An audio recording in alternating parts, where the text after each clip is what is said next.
Boa tarde a todos, sejam muito bem-vindos a esta conversa de fim de tarde. Não lhe chamámos encontro, não lhe chamámos colóquio, não lhe chamámos seminário. É de facto uma conversa relativamente informal sobre esta personalidade que temos aqui ao nosso lado, o nosso querido Vítor. E devo dizer que é uma felicidade para mim, como diretor do museu e como antigo jovem, que fui há 20 e tal anos, quando te conheci em 94, receber-te aqui e estarmos aqui a ter uma conversa que não é nas tuas costas, que sobre ti. Promovida esta conversa com a professora Raquel Henriques da Silva, com a doutora Alexandra Lucas Coelho e com a doutora Rita Tomé, e é a última vez que vou utilizar títulos na conversa. Este encontro é suscitado pela exposição que acabaram de ver ou de rever, a exposição de Regresso à Luz, em que mostramos pela primeira vez, desde o início de outubro passado, um conjunto de peças notáveis que o Vítor tinha em depósito neste museu há mais de 40 anos, como parte de uma coleção, uma enorme coleção da Ásia, que o Vítor adquiriu propositadamente para enriquecer as coleções do museu e que foi paulatinamente adquirida pelo museu nos anos 70 e nos anos 80, mas que não pôde ser adquirida na sua totalidade, e as esculturas que são o objeto, o tema desta exposição, precisamente nunca puderam, por vicissitudes financeiras exclusivamente, ser adquiridas a partir da década de 80. Por um lado, a exposição foi um pretexto para nós tentarmos encontrar as energias e o financiamento necessário para podermos honrar este compromisso que o museu assumiu com o Vítor há mais de 40 anos, e por outro lado, para nós, claramente, foi um moto essencial para nós darmos publicamente nota deste papel fulcral que o Vítor teve no Museu de Etnologia, particularmente durante os seus primeiros 30 anos de existência. Agora gostava de vos dar algumas, para além deste enquadramento institucional, gostava de dar-vos algumas notas também como introito, digamos assim, a esta, e para tentar suscitar tema de conversa com as nossas convidadas, a quem agradeço muitíssimo estarem presentes. Quando eu entrei aqui, um jovem de 23, 24 anos, em 93, foi logo assim que eu percebi a importância do Vítor.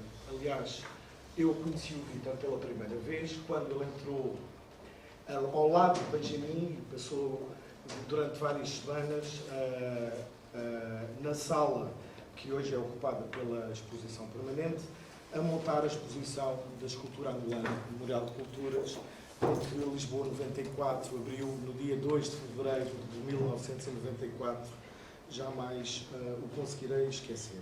E, de facto, eu era um jovem que acompanhava a montagem e percebi o papel, ia percebendo o papel que o Vítor teve nessa montagem. Vi muitas vezes o Vítor regressar a esta casa até 2000, sempre com pedidos de auxílio da parte do museu. Temos uma exposição para montar, há este deadline, há este timing, e o Vítor é que vinha a encontrar a forma de apresentação de uma peça ou de um conjunto de peças, ou que ajudava a transfigurar uma exposição com o seu toque muito particular. Portanto, o Vítor tem, de facto, tem este estatuto mítico para todos nós que trabalhamos no museu, para estas 20 pessoas que hoje se dividem entre o Museu de Etnologia e o Museu de Arte Popular, e, naturalmente, faz parte do grupo dos heróis fundadores do museu. E é impossível não romanticizar o Vítor. E isto é fantástico, por um lado, porque o Vítor tem este percurso de vida fabuloso que muitos de vocês conhecem melhor que eu, mas, ao mesmo tempo, devo dizê-lo, é um problema, porque o Vítor tem esta peculiaridade que eu acho muito interessante, e eu pessoalmente identifico muito com ele, que é aquilo que o Vítor faz, não faz para deixar testemunho e memória de si próprio. O que o Vítor faz porque lhe dá gozo e porque acha que deve fazer e não está preocupado com a memória que gera em torno desse seu ato. Ora, isto coloca quem quer trabalhar com ele do ponto de vista institucional problemas do diabo da branca, que vocês não imaginam, como eu senti, por exemplo, quando estávamos a preparar a exposição Os Índios Nós, em 2000, e pedi ao Vítor para vir ao museu e falarmos do processo de aquisição da coleção da Amazónia e tentarmos dar alguns dados especiais sobre o processo de aquisição, aquelas coisas que interessam, aquelas coisas chatas, que interessam aos museólogos, aos antropólogos, não é?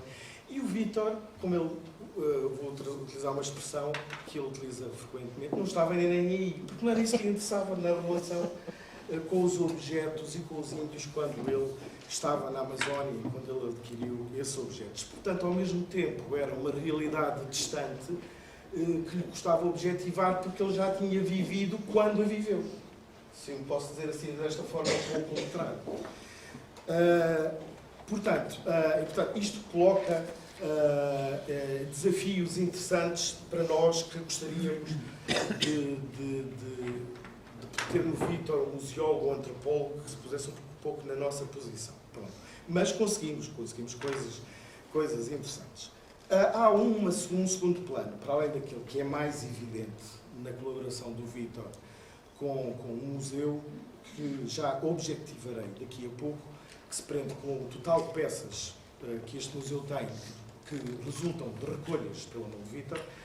Há um segundo plano de questões que está identificado neste PowerPoint num conjunto muito pequeno de imagens que são iniciadas com as imagens, fotografias de uma exposição, da exposição inaugural do museu neste edifício, Modernismo e Arte Negro-Africana, feita em 76, e que é um contributo que nós não podemos calcular e que é desconhecido até publicamente, esse contributo do Vítor.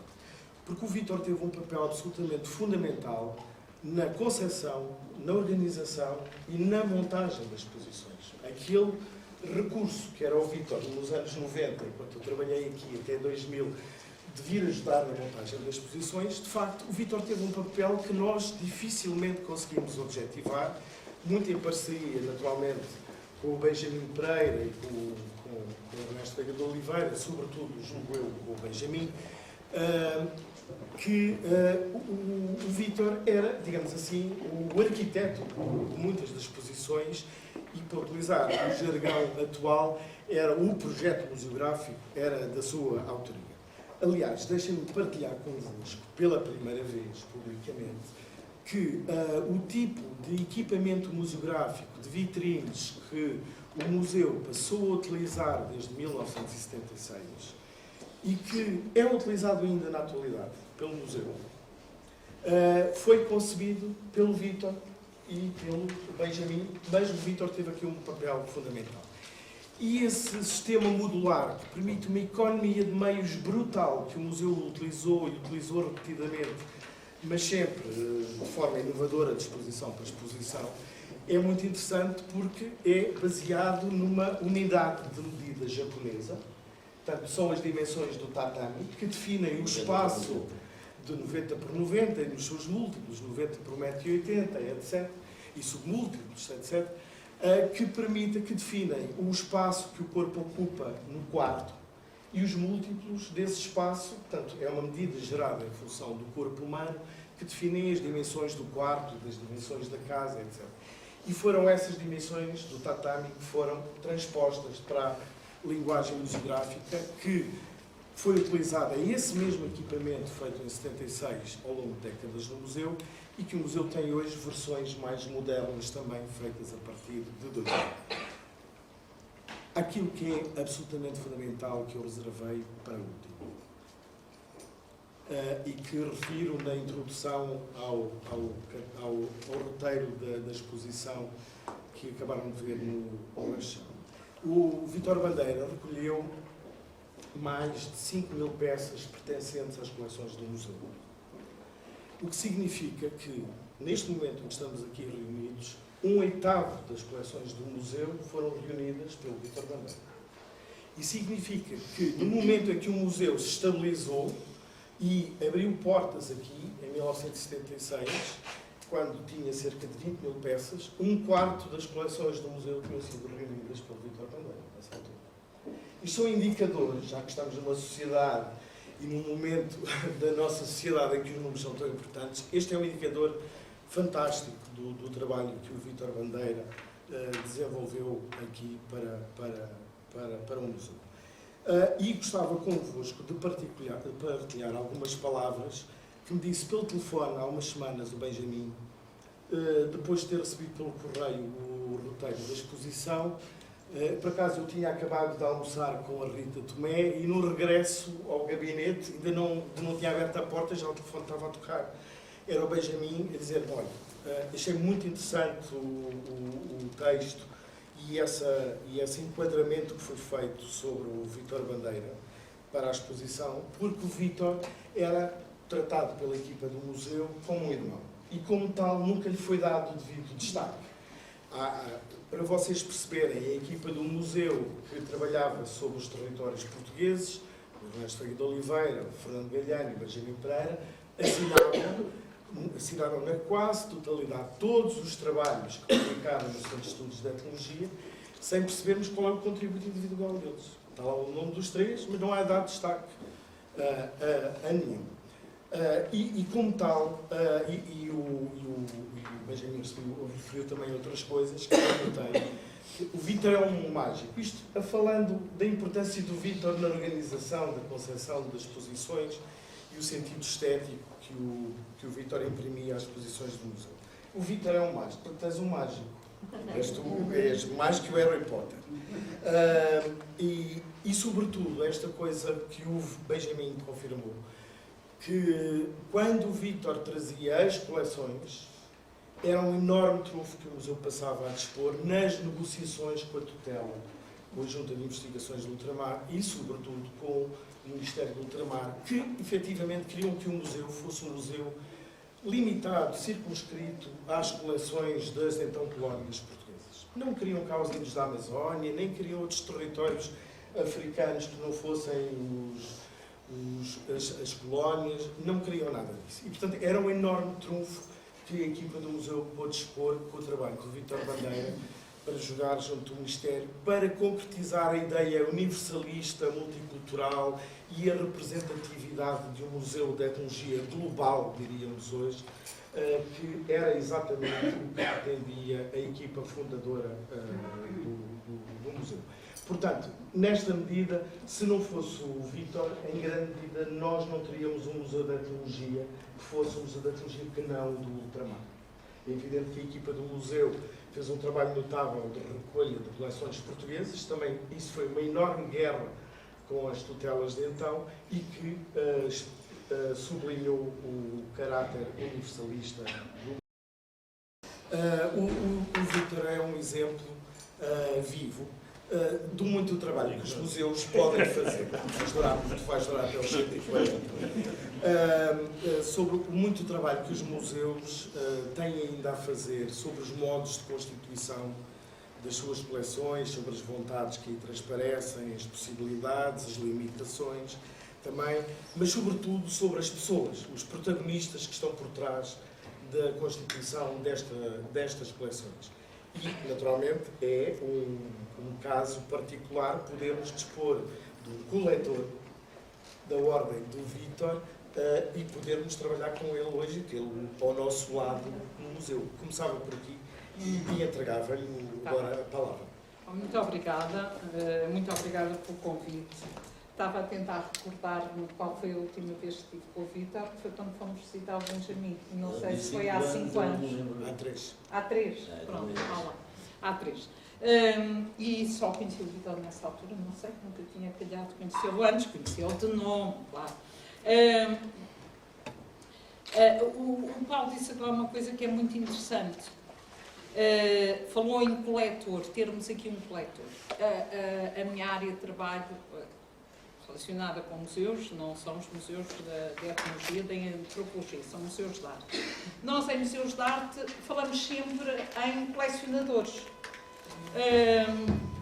O primeiro traço que eu queria destacar é esta particularidade. Não? O colecionador, isto é além um bocado para a Rita, que há de trabalhar estas coisas e que eu acabei de conhecer. O colecionador normalmente, não sei se o Vítor concorda comigo, desenvolve uma posse, um gosto de posse pelas coisas que tem. Em princípio, acho que é assim. E a coleção acaba por ser quase uma autorrepresentação, a própria existência do colecionador, se falarmos em colecionadores tipificados. Se calhar o coletor não é bem isso. Portanto, fazer coleções a pensar num museu deve ser completamente distinto. E, obviamente, os museus não existem sem esta dimensão. As pessoas são instituições, mas que muitas vezes os objetos vêm pelas pessoas que os escolheram, pelas pessoas que os guardaram, pelas pessoas que se entusiasmaram por eles, que os valorizaram e depois chegam ao museu e o museu gera, também que mal, essas heranças. Umas vezes melhor, outras vezes pior, mas com uma grande vantagem. O Vítor tem todo o ar de ser daqueles eternos. Farei vaticínio para isso, é mágico e tal. Mas, na verdade, tirando o Vítor, a gente passa num instante. E as coisas ficam. É que 40 anos na vida do museu não é mesmo nada. Na nossa, é muito. Na vida do museu não é. E eu gosto imenso desse abismo. De qualquer dia este trabalho já tem 100 anos e parece que é imenso, não é nada imenso, é coisíssimo nenhum. É muito interessante essa fratura que se cria. São tudo aspectos muito interessantes, mas eu não vou falar do que o Paulo me pediu para falar. Desculpa lá, Paulo. Ainda bem. Já sabes, já me conheces. Eu vou falar de outra coisa que eu tenho estado aqui a pensar desde que vi ali aquele catálogozinho maravilhoso. Que ainda não consigo mesmo pensar noutra coisa, portanto, desculpem lá, que é uma coisinha assim deste formato, que é a primeira exposição, não é, Vítor? É uma exposição de 1962. Vamos ver, 1962, também é ontem, não é? Para ti, se calhar. Lembras-te? Ai, que bom, que me dera. 1962, em que ele apresenta, na abertura, na inauguração, na criação, olha, é esta coisa extraordinária, o grafismo que havia, a gente, o Picasso, quando foi, quando levaram a Altamira, Picasso, em 1899, acho que comentou, dá-nos jeito de pensar isso. Vale a pena fazer alguma coisa, eles já fizeram tudo. É um bocadinho. Olhem só para este grafismo. Uma coisa linda. 62, Porto. E é a inauguração do museu, da Escola de Belas Artes do Porto. 62. A Guerra Colonial já tinha começado. Sabem? E era disso que eu queria falar. Eu sou, sobretudo, se for alguma coisa, tem de ser, não é? A obrigação de ser, sou historiador. E das coisas mais fascinantes que há é a diversidade e o cruzamento de tempos que cada época contém. Não é? O Estado... Eu tive a sorte, não é, de viver esta experiência incrível, que ainda hoje não consegui encaixar bem grandes. Que era, até 74, nós achámos que o Estado Novo durava uma eternidade, quer dizer, nunca mais acabava, era imenso tempo. E agora já passou muito mais tempo depois do 25 de Abril. E eu não sinto esse tempo da mesma maneira. Isso para mim obriga a atuações. Mas é bom, não é?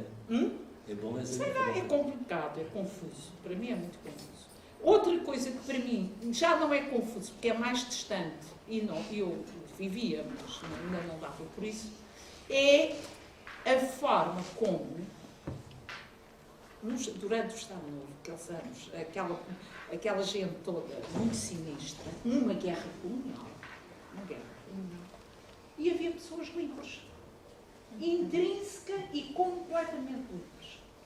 Isso é muito comovente. Aí em 2000 e muito pouco, fui com os amigos das Clubes, fui ao Irão. E lembro-me de estar a conversar com uma família que foi possível conhecer, e eu disse, eu nem acho a minha raspa que fosse muito pior.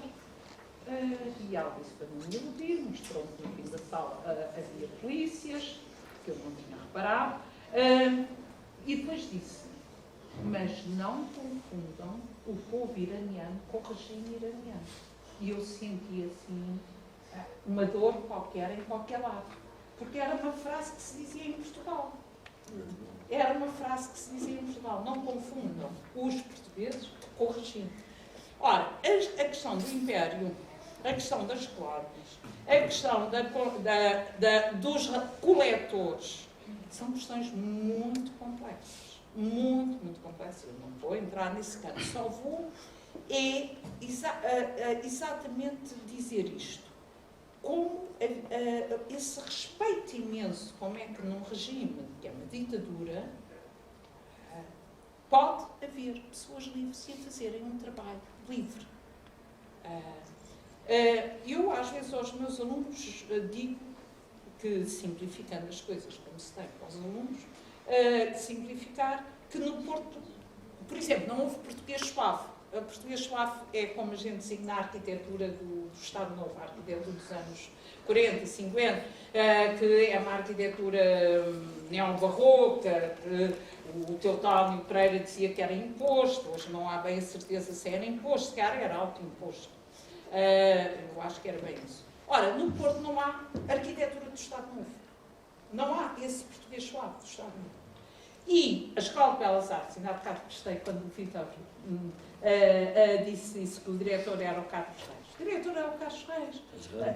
Carlos Ramos, desculpa. Carlos Ramos. O Lagoa era professor. Exatamente. E a Escola de Belas Artes era um oásis de quase liberdade. Era uma coisa... nós, quando estudamos, era uma coisa impressionante. Os alunos fugiam de Lisboa para o Porto. Lembro muito bem de Jorge Vieira, o escultor, o Júlio Pomar, pessoas que eu conheço, ou conheci muito bem, que dão esse testemunho. Não é? E, portanto, embora houvesse esses objetivos para o museu, embora a questão da recolha das artes ditas indígenas, assim se diz, não é? Ou das artes não europeias, vamos ser mais conformes, sejam tudo questões muito complexas, e sem branquear nada. Estou a olhar para a Alexandra, porque ela tem refletido muito bem sobre estes temas, nem sempre concordo com ela. Eu acho que sem branquear nada. A realidade é bifronte. E eu não estou a limpar coisa nenhuma, garanto-vos. Acho que estou a tentar ser historiador. A realidade é sempre muito, muito complexa. E, ao mesmo tempo que se roubou, matou, destruiu, apropriou, tirou dignidade, na verdade houve algumas pessoas que valorizaram, antes de mais alguém valorizar, que os povos que sempre se tinham dito que não tinham arte, tinham arte. Tinham arte. Não? Agora a pergunta é para o Vítor. Quando tu dizes, eu não estou nem aí para identificar as origens das coleções ou das recolhas, hein?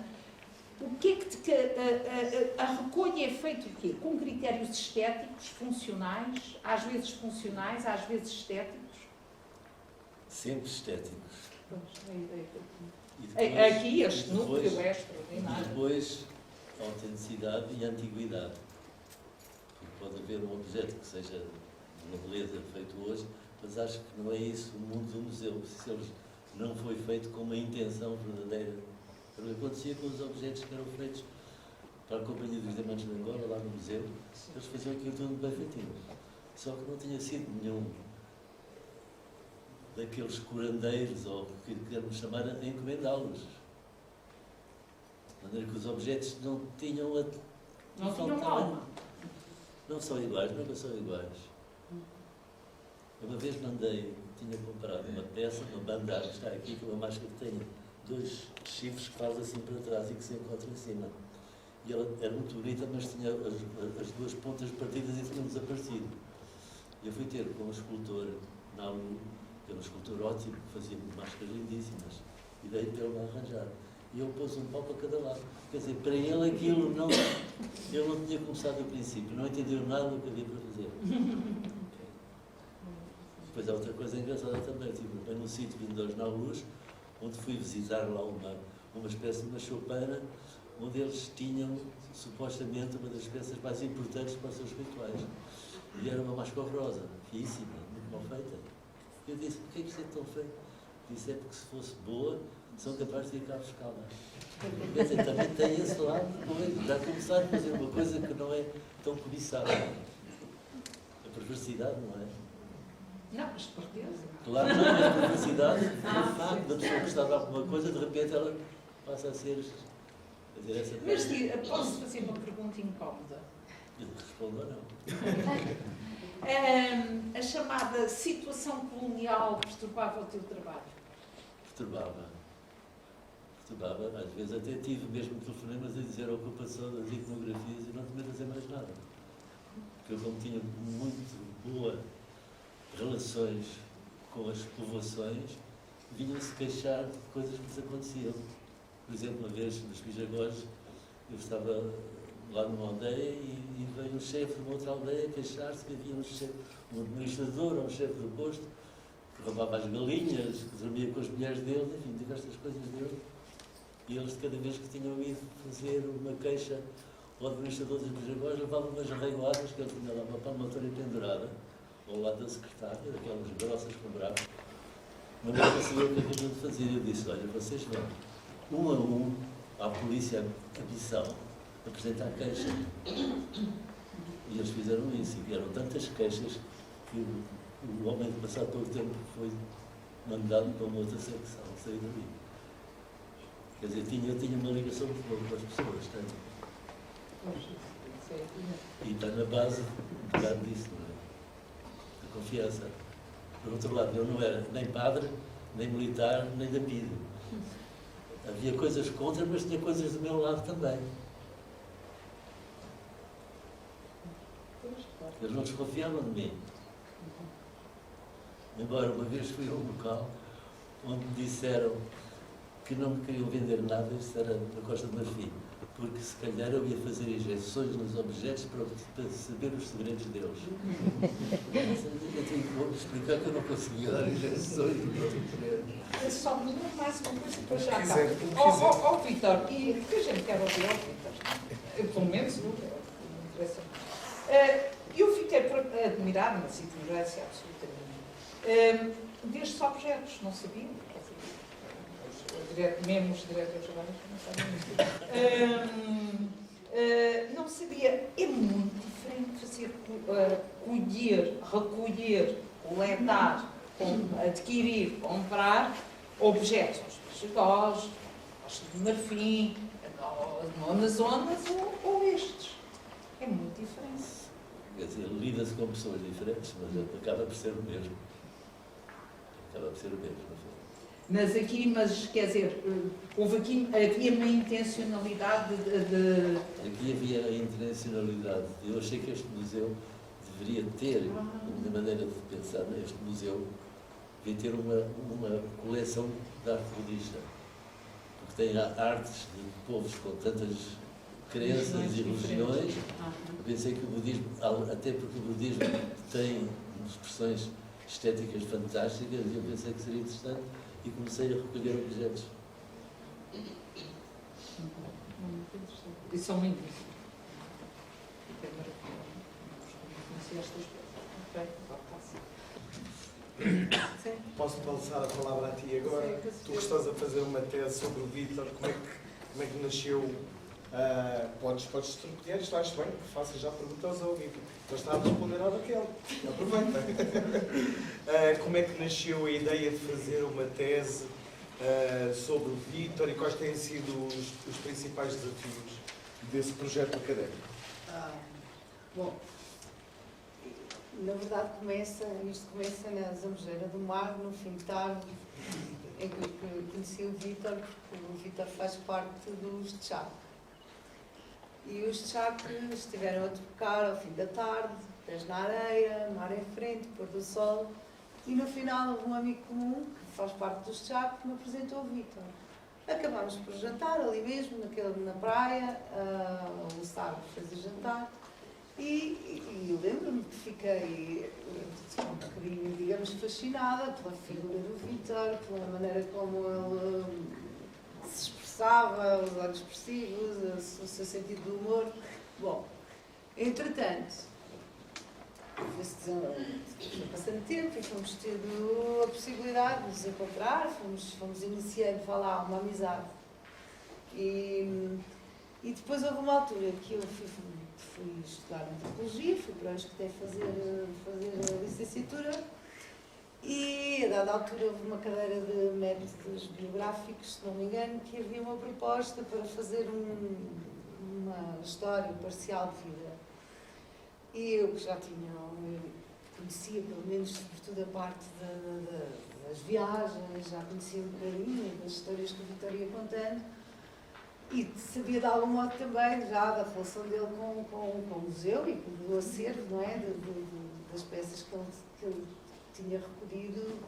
Portanto, eu pensei no Vítor e propus-lhe o trabalho e fizemos umas quantas entrevistas nessa altura, que resultou num primeiro trabalho, ainda com as suas ingenuidades, mas que também são interessantes.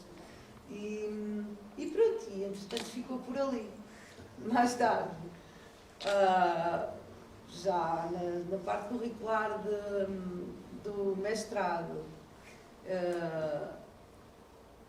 numa cadeira de Antropologia e Performance, eu pensei mais uma vez em pegar num objeto que é aquele vídeo do Brasil, com imagens do Brasil, filmadas pelo Vítor, e pegar para a discussão daquele filme para a discussão do meu trabalho e, mais uma vez, algumas performances dos Tchac. Portanto, continua o meu interesse de outra perspectiva, mas chegou a altura de pensar no trabalho final e eu pensei que pronto, que eu tinha feito já alguma investigação, vamos lá, e que havia muito por saber de todas as recolhas, da maneira como elas foram feitas, das histórias que estão por trás de cada peça. Conseguiste isso? As histórias por trás de cada peça? Todas não, só de algumas.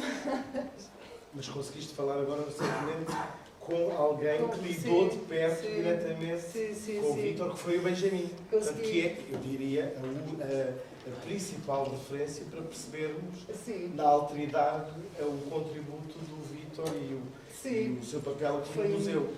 Partilha connosco. O que é que trouxeste de Viana do Castelo? Foi a semana passada? Foi a semana passada.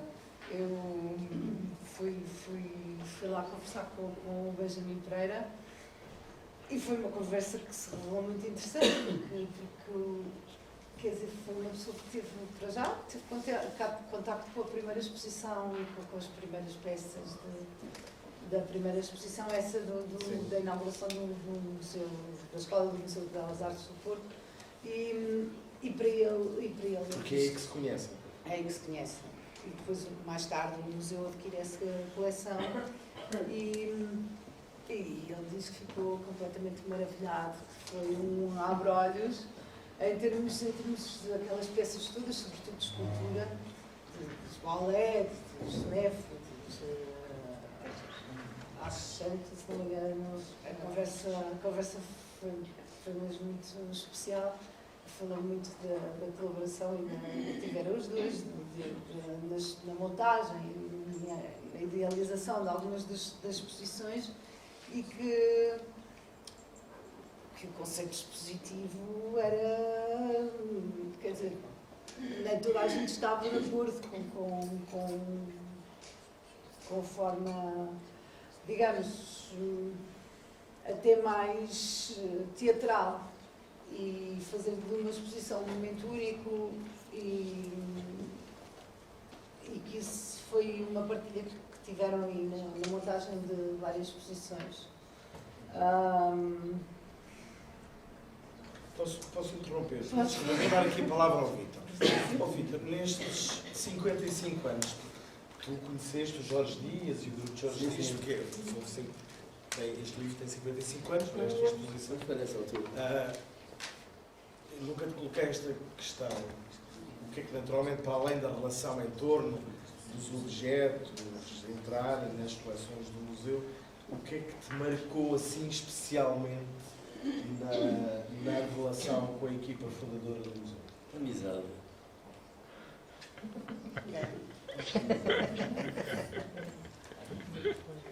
Era isso que sustentava as relações? Não estou a dizer que isso sustentava, não sustentava, mas isso estava a contar o que me marcou mais. É isso, a amizade e a compreensão e quer dizer, saber que eram pessoas que me entendiam. Estávamos na mesma onda, o que não é muito comum assim nestes meios, não é? Já nem chega. Alexandre, agora para ouvir também, eu trouxe aqui o seu livro, que confesso, comprei, mas ainda não li, não tive tempo de ler. Hei de ler agora no Natal, espero eu. Este livro acaba por ter alguma relação com o Vítor. Quer-nos contar isso, quer partilhar isso? Ou que perguntas...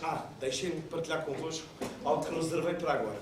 O título que está aqui agora, por acaso, neste slide, Tantas Vidas numa Vida, não é meu. É um título da Alexandra Lucas Coelho, numa entrevista, numa conversa que fez com o Vítor em 2014 e que foi publicada no Jornal Público. Andei à volta com um título adequado para esta conversa e um título que resumisse, em poucas palavras, aquilo que é a vida do Vítor e achei que era único. Portanto, há uma apropriação que eu já tinha dito à Alexandra que eu teria que honrar aqui, explicar a quem é que competia o copyright. E agora, deixo consigo, fez uma série de perguntas e traz-nos até informação nessa entrevista que eu tenho aqui comigo de 2014, com certeza fez uma série de perguntas ao Vítor e com certeza ficaram por colocar muitas mais questões. Não podia não aceitar estar aqui ao lado do Vítor pela admiração que eu tenho por ele desde ter esse encontro em 2014. Eu só conheço o Vítor desde 2014, infelizmente, mas já é uma grande sorte tê-lo encontrado. Eu acho que foi mesmo um encontro. Para mim foi um encontro. De conhecer o Vítor, o primeiro grande impacto, não é assim tão comum e com certeza para quem viveu os anos da ditadura, que eu era muito criança quando foi o 25 de Abril, portanto não tenho uma memória viva desses anos, mas se era pouco comum e difícil encontrar uma pessoa livre, continua a ser difícil, não é? Ainda hoje, não é? Nós somos reféns de muitas coisas, somos reféns, continuamos a ser reféns de muitas coisas. E o Vítor era uma pessoa livre. Foi esta primeira... Eu entrei naquela casa, fui imediatamente acolhida por estas duas pessoas incríveis. Foi assim que eu me senti-me acolhida ali, naquele mundo. E era a sensação de encontrar uma pessoa completamente livre. Uma pessoa livre, ou seja, que olhava para as coisas inteiramente confortável em todos os momentos. E isso é a marca de um grande viajante, não é?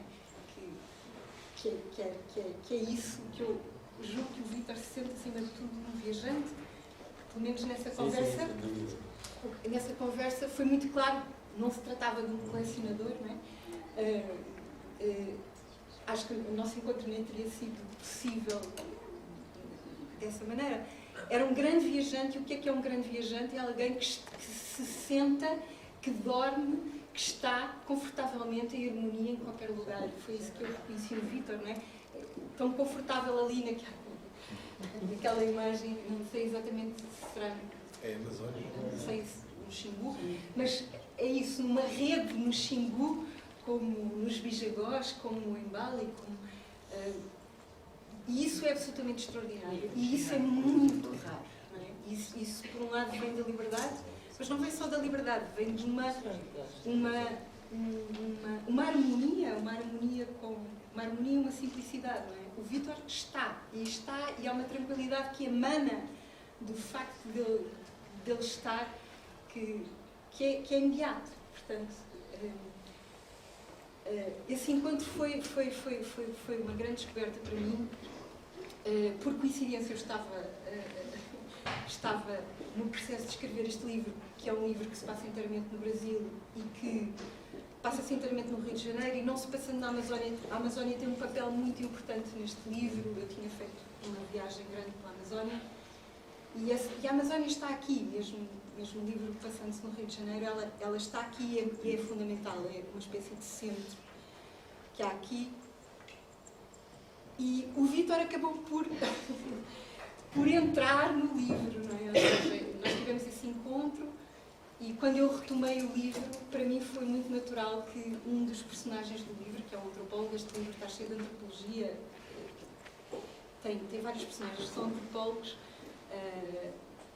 uns inventados e outros reais, e o Vítor acabou naturalmente por entrar, aliás, como um museu de etnologia, não é? Frequento este museu desde criança e que, por uma série de peripécias, conheceu os subterrâneos. É uma personagem muito jovem, eles são todos bastante jovens.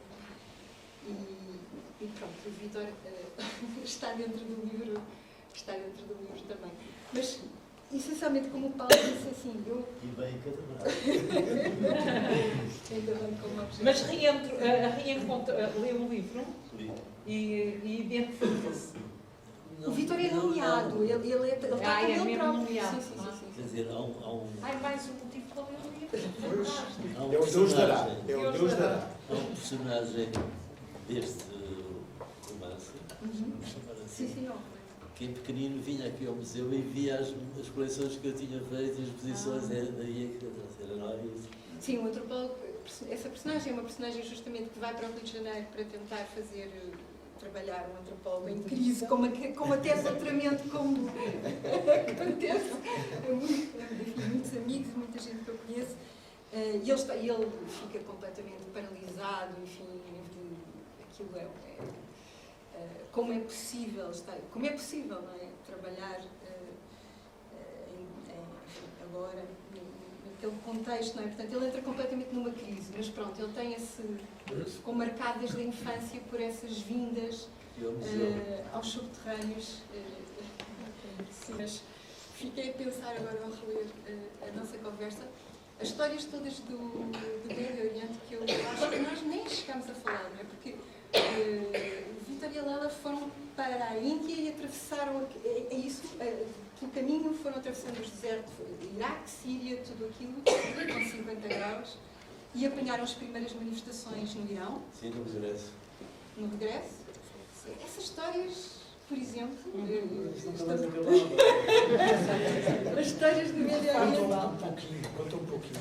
Mas essa travessia que vocês fizeram, como é que foi? Isto tudo para chegar à Índia, mas como é que foi esse percurso? Vocês partiram de onde e passaram por onde? Nós partimos da Alemanha, de Borges, onde compramos um lugar desse com mal. E está. Claro, para dormir lá dentro e para estar em pé. E depois, como dizia, é sempre em frente. Sempre a descer. As aulas certas. E sem dar por isso, estamos em Índia. Eu acho que Vítor, o Alexandre Magno foi sempre mais ou menos a mesma coisa. Um pouco mais devagar. E partiu da futura Alexandria, não é? Mas foi. Eu acho que a general dele que diz isso foi muito rápido para chegar ainda. Foi mais ou menos. Eu acho que há uma frase em que ele entre ir e diz isso. vir demoramos 2 anos. Eu agora. Eu não dei a conversa, mas é porque eu vi uma fotografia minha em que eu estou lá no Xingu a filmar e vejo que estou com uma espécie de uma trocita que eu usava também. Depois, quando eu cheguei cá, entre aquelas pessoas que fazem notícias para os jornais e que vão sempre ter connosco, não é? Viram umas fotografias para uma revista que era Flama, que era uma revista da igreja, como se recorda. E depois saiu lá uma reportagem com esta minha fotografia e dos índios mas todos com bermudas até aqui. Usaram o Photoshop. Está a ver, é a mesma coisa. É a mesma coisa. Quer dizer, quando a Capela Sistina, lá, as pinturas do Miguel Ângelo tiveram que pôr Também parras. as maquilhas. Essas histórias são muito engraçadas. O que é facto é que em Portugal, não é? Havendo um império, apesar do império, não sei lá qual é a adversativa que se pode usar, não havia muita gente com esse gosto da viagem. Pois não. Não havia. Não que eu conheça. Pois. No seu tempo, nesses tempos todos. Não é? Não. Eu não encontrei português assim a viajar assim nesse sentido. Nem se fizeram, é um pouco estranho, porque nós não temos coleções de arte africana, temos pouquinho, quase nada. Também Cá era a mesma coisa. era um bocado arriscado nessa altura viajar. Por exemplo, quando eu atravessei o Saara, vindo daqui, como estava a perguntar o caminho, não é? Para a África, depois de Marrocos, entramos pela Algéria, demorei quase meses para conseguir arranjar um visto para a Algéria, porque havia guerra nessa altura. E quando arranjei o visto, tinha que ir buscar um sítio que se chamava Burguiba, não sei o quê, e quando lá cheguei, ele tinha sido bombardeado na noite antes e não estava nem com consulado, nem visto, nem nada. Portanto, tive que ir a ver sem visto. E quando atravessei o Saara, fiquei em Colombechar, que é antes de começar a atravessar uns dias, porque eles estavam à espera de decidir quando é que iam arrebentar uma bomba atómica lá, e arrebentaram. Dias depois de eu passar, arrebentaram uma bomba atómica. Quer dizer, nem toda a gente lhe apetecia viajar. Pistas minadas, enfim, não era muito fácil. Mas também não havia ninguém como tu que tivesse esse gosto pela aventura e vir contatar diretamente com os povos africanos. Havia pessoas de outros países, sim. Eu encontrei De outros belgas, encontrei inglês, encontrei alemães, poucos, mas encontrei um ou outros, sim, encontrei.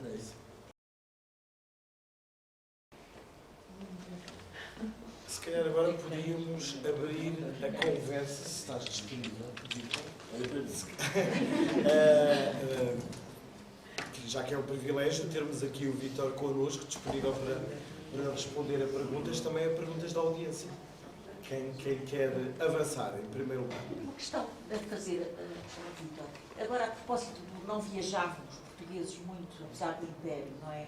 Estava a pensar, havia as missões geográficas. E eu digo isto porque o meu pai era geógrafo da missão geográfica de Moçambique. E eles, os geógrafos, de facto, não é? Em Angola, Moçambique, Timor, Guiné, andavam, de facto, pelas zonas mais recônditas. Claro. Não recolhiam propriamente, não tinham. Pronto, faziam trabalho de geógrafos, mas de certo modo viajavam, eram viajantes. Não os encontrou nessas. A diferença, creio eu, é muito interessante o que está a dizer. De alguma forma é a diferença entre o trabalho, que pode ser desempenhado, Pois. e havia uma paixão, muitos desses funcionários das colónias trabalhavam com uma verdadeira paixão e fizeram trabalhos de grande relevância. Mas, apesar de tudo, é uma situação de trabalho. Eu acho que o Vítor começou a viajar em 61. E ele está contaminado de outra coisa, porque, embora tenha uma competência evidente, não sei se tinha antes ou não, gostava muito da arte africana, não sei se tinha a dita competência científica. Suficiente. E, portanto, ele é um outsider É um outsider do sistema, não é? E isso é que é muito interessante. Isso é que eu gosto. E é um bocado daquele aspecto mais interessante da cultura hippie dos anos 60. És um bocado hippie. Totalmente. Diz lá, tu achas os anos 60? Eu acho que agora também o máximo. O quê? É um momento em que há uma abertura para uma espécie Sim, mas não deu em de nada. anarquismo. Não deu em nada. Também. É chato. Mas houve conquistas que não houve outro sucesso. Provavelmente. Mas olha, eu julgo que era importante tu partilhares agora. Há ali uma questão, então vamos ouvi-la primeiro, essa questão. Gostava de saber como é que planeava as suas viagens, ou seja, como é que se tinha objetivos de chegar a determinado país para conhecer aqueles povos, ou se ia andando simplesmente e conhecendo tudo o que... Não. Eu ia com o rumo. Ok. Com o rumo. Eu, antes de ir, tentava o mais possível estudar a região para onde eu queria ir e à Europa visitar os museus que tinham objetos dessas regiões que levava isto muito a sério. Ia brincar, mas levava a sério. Então agora a pergunta que eu te ia colocar a seguir, partilhar connosco, em primeira mão, todos, porque é que tu decides ir para a África? O que é que te leva a ir à África a conhecer esses povos africanos? É porque eu já tinha comprado diversos objetos africanos e vendido. Gostava muito, africanos e não só africanos. E há leilões em Inglaterra e em França a comprar objetos. E depois cheguei à conclusão que eu realmente estava a ler nisso. Ir era a África, que eu estava a ir a Londres. Toda a gente dizia que já lá não havia nada e eu disse, bem, ok. É assim, acredito. Tem que haver, é como hoje, também há sempre coisas, sempre. E que é engraçado, tu sabes aí, lembra-me muito o Benjamin. É muito interessante isso. Quando o Museu do Abade Bassal, em Bragança, estava para abrir a parte das exposições temporárias, ali no final dos anos 90,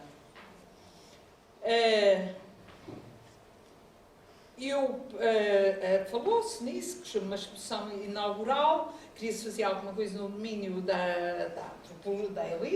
antropologia transmontana, e as pessoas, foi aí que eu conheci o Benjamin. As pessoas disseram, tens que falar com o Benjamin.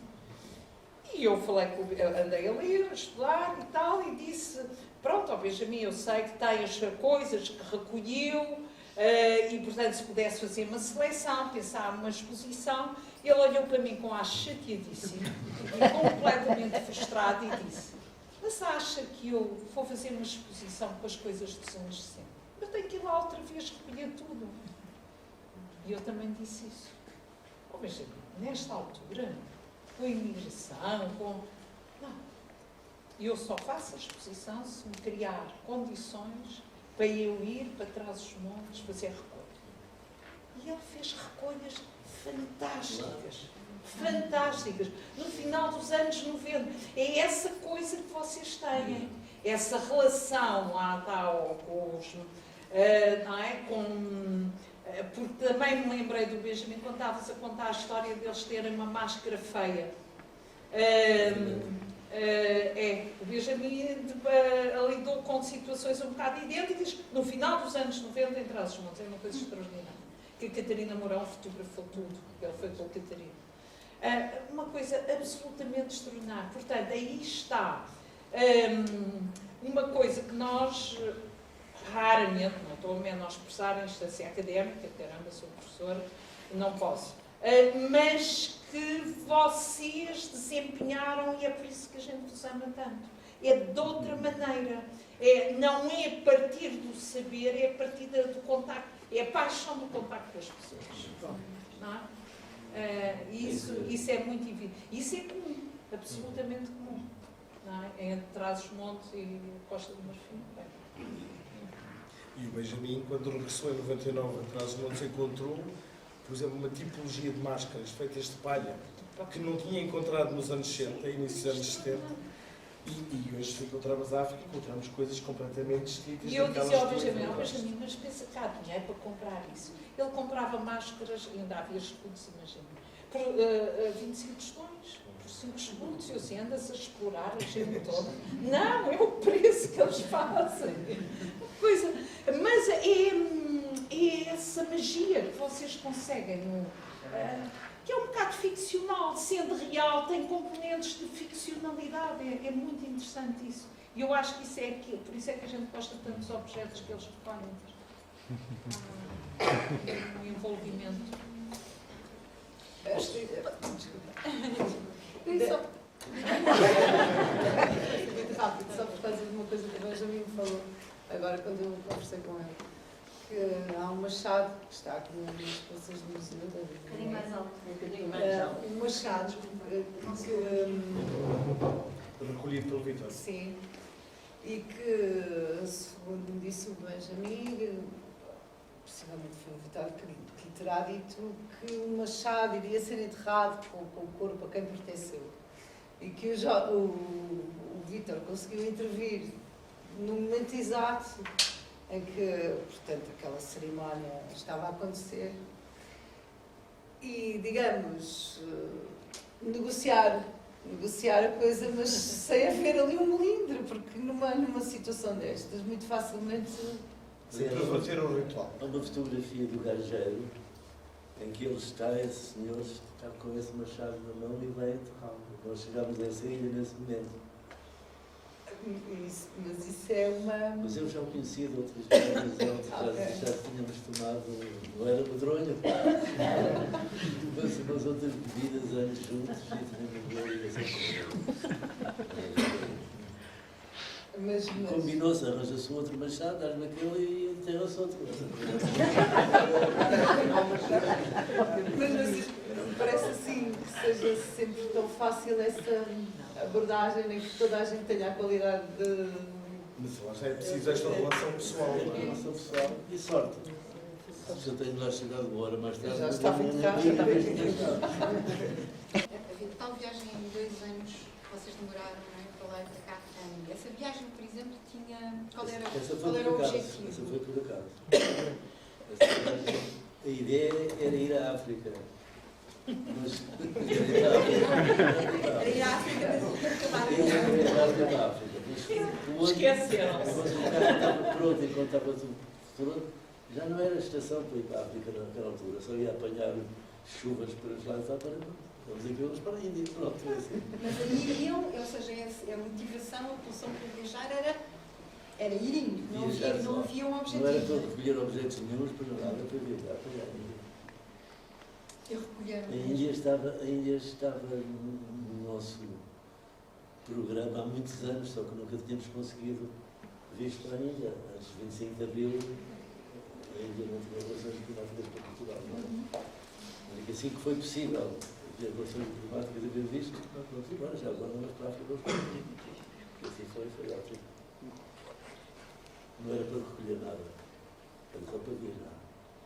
Só retomar esta questão do viajante, que eu tenho a sensação que, para além de ter sido um recoletor de objetos, também é um grande recoletor de imagens e de momentos. Não é? A sua viagem para a Índia, essa viagem de 2 anos, que suponho que está a ser nos anos 60, final dos anos 60, não é? Depois nos anos 70, por aí. Em que ano foi, Lela? 76. 76. Tive o privilégio de ver todo o conjunto, passar por todo o conjunto de locais que neste momento são de difícil acesso. É possível. Essas imagens, tem recolha disso? Tem fotografias? Recolheu informação? Ou... Não. Praticamente não fiz fotografia nenhuma. Chegou até uma certa altura. Em Bali eu fazia muita fotografia. Mas a certa altura começaram a convidar realmente para cerimónias que eu senti que era ridículo estar de máquina fotográfica. E a partir daí percebi que a máquina é logo uma barreira entre mim e as outras pessoas. Mas aqui as fotografias são fantásticas. Pois são, mas não há dúvida que hoje eu já não vejo isso assim. Já não... Aí é só o bonitão. E não pus não pus mais fotografias aqui, aparecendo tronco nu. Na Amazónia, para a e calção de banho, para calção de banho, pronto, é de fato de banho. Não está completamente... Foi puro pudor. Fui eu que pus as bermudas. Ali temos mais outra questão. Olá. Claro. Olha, é uma pergunta e um pedido. Começamos pelo pedido. O pedido era, tu estavas a falar das circunstâncias de sorte, tu contaste tantas sempre ao longo ouvi tantas, né? Cheguei, foi no momento em que tipo ia enterrar o martelo. Oh, Baixada. E lembrei-me daquela tua história de Java, da Indonésia e dos sarcófagos que estão aqui nas reservas deste museu, não é? Porque eu achei também que era uma história fantástica. Esse é o pedido, para tu contares essa história, porque é engraçada. E a pergunta é uma pergunta assim um bocado infantil, mas todas estas viagens todas e toda esta aventura de vida que tu tiveste, qual foi aquela que mais gostaste? Se calhar podes começar pelo pedido e depois responder ao Não sei responder. Ordem dos fatores de vida. Não sei responder. Nem um nem o outro. Não, quer dizer, não consigo classificar as coisas assim. A viagem que eu mais gostei menos. A viagem que eu gostei menos foi a que fiz agora ultimamente, que foi a Cuba. Isso posso dizer. Porquê? Porquê? Não tinha liberdade. Porque fiquei oprimido por aquele regime. Depois lá estava a viver um mês, eu tinha comprado bilhete para 2 meses, e no fim do mês decidimos vir embora, porque já chegava. A pressão política da... Eu não quero entrar nesse capítulo. Mas foi quando? Foi agora. Foi no Natal. Dezembro. Há um ano Mas a filha exatamente. morreu ainda. Então e a história? A história foi dos sarcófagos. A história dos sarcófagos. Sim. O Benjamin não estava sempre, tinha chegado, foi Sim, já não lembro. E é uma preocupação. Eu ouvi uma informação e as coisas não cremaram completamente, começou a chover torrencialmente e eu pude comprar nos tais sarcófagos. Depois lá ir uns sacerdotes fazer uma data de rituais, porque aquilo é campo absolutamente proibido, não é? Portanto, mais uma vez foi sorte. Exato. Mas mais sorte, por exemplo, olha, uma vez, numa das vezes que eu fui à África era para encontrar objetos que normalmente havia no Gabão, mas já não havia no Gabão há muito tempo, que eram as coisas dos Fango. E eu soube que esses Fango também viviam na ex-Guiné Espanhola. Já não olavam a Guiné Espanhola, vivia a Guiné Espanhola. Na altura chamava-se Rio Muni. E tinha lá um amigo, eu estava lá há muitos anos, também comprava objetos, gostava muito. Ele era engenheiro agrónomo. E um dia ele disse, olha, há um português aqui, que mora aqui, que tem aqui uma taberna. Vou lá visitá-lo. Fui lá visitar esse senhor. O maior sonho dele, ele dizia-me que era um dia, quando voltasse a Portugal, ir a Castelo de Bode.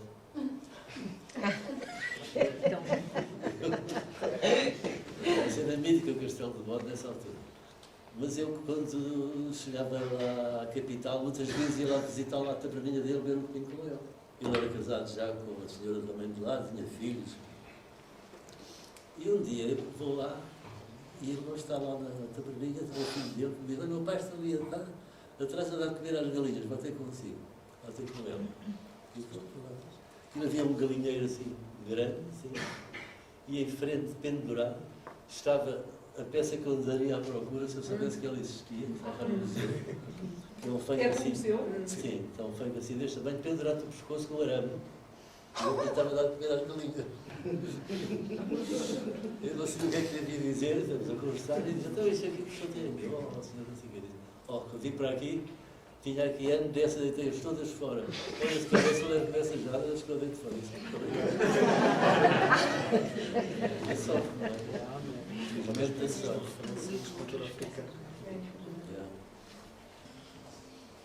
Ali mais uma questão.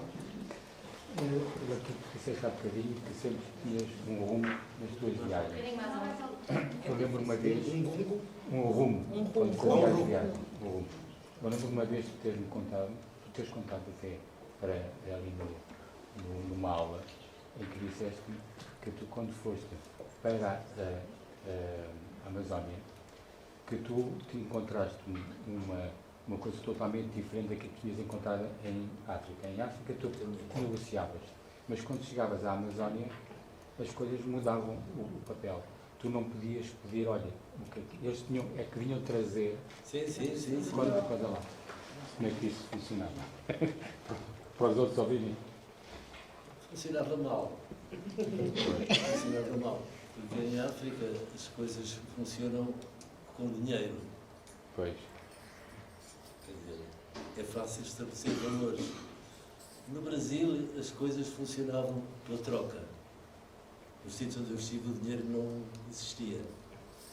E saber o que é que a pessoa quer em troca é sempre muito delicado, porque a troca nunca acaba. A troca é o desejo que a pessoa tem daquilo que tu tens, eu tenho o desejo do que ele tem. Não é? Não é uma coisa que eu possa dizer, agora isto vale 20 euros ou 50 ou não sei quanto. Eu tenho isto e tu dás-me isto. É muito complexo.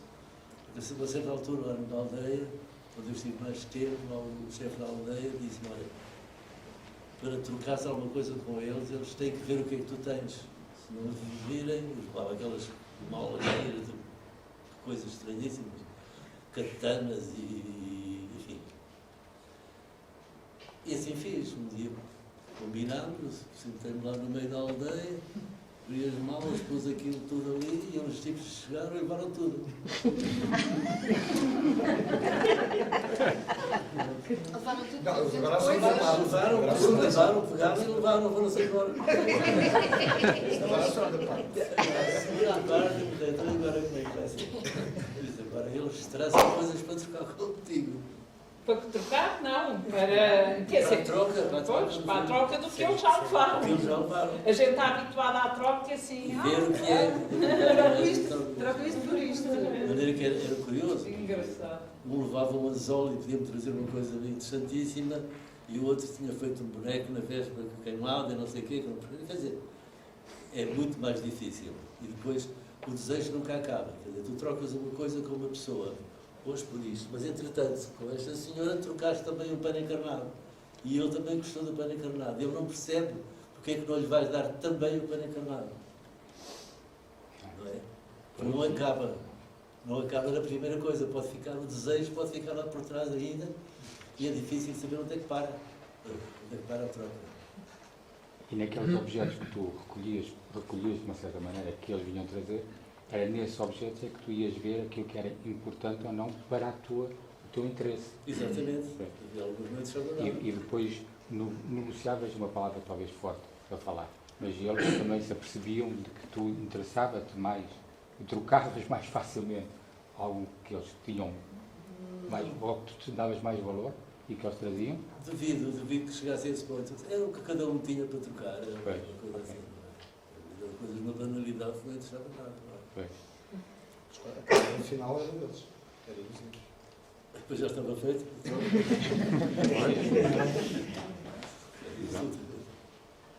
Posso só fazer uma pergunta sobre os bijagós? O Vitor esteve muito bijagós cónicos. E mais cada vez. Antes, Na altura da guerra, olha. os bijagós é um lugar muito peculiar de resistência. Foi sempre um lugar de resistência muito Sim, forte. havia uma ilha onde quase não se dizia, que era Canavaco. E o Vitor foi? Claro. Mas como é que foi, exato, como é que foi Foi o assim, sentir desconfiança? Eu já tinha estado na Guiné. Tinha estado a tornar luz e gente que eu conhecia que tinha uma produção de esculturas de grande qualidade. E o que eu tinha visto dos bijagós lá eram coisas para os turistas, eram uns barquinhos com os bonecos em cima, horrorosos. E eu pensava que era aquilo. Eu nunca não teria ido aos bijagós. E um dia comprei um livro, ou estava lá no museu, não me recordo, de um senhor que eu acho que se chamava Bernardo Sica, não sei quem, que fez uma expedição aos bijagós em 1920 e tal, ou não sei quem, com um iate, um barco. E as fotografias e as coisas que ele tinha trazido, os objetos, fiquei fascinado. Então comprei os bijagós, e assim foi. Os bijagós, fazia o motor, um barco. O homem tinha lá um barco que emprestou-me o barco e ele disse, olha, depois quando acabar com o motor e não sei quanto. Mas sozinho, aquele mar é bravo. Fala mais alto. O mar é bravo, é. Marão, chamou eles. Exato, aquele Chamam mar, Marão. Marão. aquele mar é Marão. bem difícil. Eu tinha havia um rapaz que trabalhava, eu tinha dois, tinha um secretário que falava bijagós, que eu não falo bijagós, nem todos falam português, como sabe, não é? E tinha um cozinheiro também, que se chamava tão bom, ainda por cima era um melhor. Mas a cozinha ia sentada à frente do barco, que era um barco de alumínio, daqueles barcos que os americanos, quando eram à procura do petróleo, lá deixaram, que eram os barquinhos com os escaleiros porreiros, de alumínio, que não vai ao fundo. E ele ia sentado à frente a chorar, ia sentado a chorar. E eu, é nos olhos, é que eu tinha medo. Era engraçado, porque nós andávamos de ilha para ilha e depois dávamos boleia às pessoas. Traziam um porco, ou traziam 2 galinhas, ou traziam uma tartaruga. É a diferença, de certo modo, respondendo um bocadinho não respondendo, mas contextualizando a pergunta que estava a fazer e também ligando com a questão dos funcionários. É a tal questão da liberdade. Não tem patrão. Não tem que dar satisfações a ninguém. Ou seja, nem estava senão para fazer o trabalho dele. E o trabalho dele era recolher dentro de um esquema de trabalho que era o seu. Exatamente. E que tinha um grande nível de relacionamento com as pessoas. Total. Da única maneira, não é? E também deve ter tido casos em que correu mal, ou não? Não? Não que eu me lembro. Não? Não. Mas foi bem recebido nos PGBOs em toda a parte. Muitíssimo bem recebido, absolutamente, calorosamente. Por não ser nem funcionário, Nem pide, nem missionário. nem querer resolver os problemas deles. Não. Fazer o trabalho dele e depois transportava ao porto e a água e gozava com o outro, tinha medo do marão. Exatamente, era assim. Não é? E portanto é. E parávamos num banco aquilo que tem umas marés muito grandes, de repente, tu vais de barco e cais em cima de um areal. Sim, eu estou no barco, as pessoas podem estar a tomar sol e a dizer. Faz uma grande diferença nas Por isso, maneiras. se eu fosse funcionário de qualquer museu, eu não podia comprar um motor. Ou se eu comprasse um motor, depois não podia oferecer a ninguém. Cada vez que comprasse uma coisa, tinha que ter uma fatura, tinha que ter uma loucura, era impossível. No Instituto dos Museus houve durante uns meses largos uma coisa que nós tínhamos que pagar quando o Aristóteles fez uma colheita, lembra-se, Ana Bel? Estava a lembrar agora mesmo com a Rita, os painéis solares. Os painéis solares. E toda a gente dizia, mas não podemos pagar painéis solares, como é que a gente pode pagar o Instituto dos... E era o que eles tinham pedido para a troca, eram painéis solares. Foi muito interessante. E não se conseguiria ter feito, de facto, este museu se não tivéssemos alguém que fosse parceiro do museu, fora da administração, fora com esta liberdade intelectual, vivencial também, vivencial. A todos os tipos. Não é? Porque há aqui muito, era a vida dele, não é? Foi a vida que ele escolheu, foi acontecendo também, não é? Exatamente. E esse cruzamento entre o percurso do museu e o percurso do Vítor é o que se vê. Esta casa, em grande parte, deve-se ao Vítor. E volto à minha questão, Paulo, porque é a questão que me anda a interessar imenso. São os subterrâneos, como diria, são os subterrâneos dos regimes. E são muito mais importantes que os regimes. À distância, E muito mais interessantes. Repara, o regime passou, o museu ficou, já viste? E um museu feito completamente em contraciclo. Em contraciclo. Em contraciclo. Mas com umas ligações perigosas, que um dia ainda têm que ser bem estudadas. Jorge Dias, quando andavam à procura de nome para o museu, ele um dia disse, isto devia chamar-se Museu Vítor Bandeira. Mas eu, por acaso, já sei não tive essa história. O que não ouvimos, não ouvimos. Museu Vítor Bandeira. Jorge Dias dizia que o museu devia chamar-se Museu Vítor Bandeira. Isso é um quarto do Ele Vítor era muito brincalhão. Meus caros, foi um prazer contar com a vossa presença aqui. Isto é, claro, não é um colóquio, não é um seminário, é uma conversa. E vamos acabar, se concordam todos, com uma celebração do Vítor, tomando ali fazendo um brinde ao Vítor, com um moscatel de Setúbal que temos ali e com um pastelzinho de nata, portanto vamos começar o jantar pela sobremesa. Muito obrigado a todos pela vossa presença.